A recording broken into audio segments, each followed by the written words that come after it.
Ანდრომდე ზაჰესის დროებითი მოთავსების იზოლატორში რჩება გუშინ აქციაზე ადმინისტრაციული წესით დაკავებული 3 პირი. ისინი დღეს უფლებადამცველებმა მოინახულეს. ადვოკატი ლაშა ტყეშელაძე მათგან 2 პირის ინტერესებს იცავს. მისი თქმით, ერთ-ერთ დაკავებულ სამართალდამცავები ფიზიკურად გაუსწორდნენ და ძალადობას ადგილი ჰქონდა დაკავების შემდგომაც. დაკავებულების სახალხო დამცველის წარმომადგენლებმაც მოინახულეს. შეხვედრის შემდეგ ომბუდსმენის აპარატმა გაავრცელა განცხადება, სადაც ნათქვამია, რომ დაკავებულებიდან 2 პირი პოლიციის მხრიდან შესაძლო ზალის გადამეტების სიტყვიერი შეურაცხყოფა და არასათანადო მოპყრობის ფაქტებზე საუბრობს.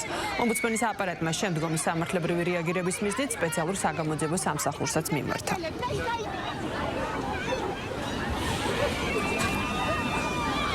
ეს ადამიანები უკანონოდ დააკავეს და ადმინისტრაციულ სამართალდარღვევა არ მოხდარა. ხოლო საზოგადოებამ ძალიან კარგად ნახა, რომ არსებობს უამრავი კატეგორიის ადამიანები არიან ფეხით მოსიარულეთა გზაზე და იქ შევარდება პოლიციის თანამშრომლები და დააკავებენ. ბატონ დუმბაძეს ფიზიკური ანგარიშწორება მასზე არ ყოფილა და რაც შეეხება მეორე პიროვნებას, მას ფიზიკურად უკვე გაუსწორდნენ, როდესაც მანქანაში ჩასვეს, ავიდა 2 პოლიციელი და მას ფიზიკურად გაუსწორდნენ.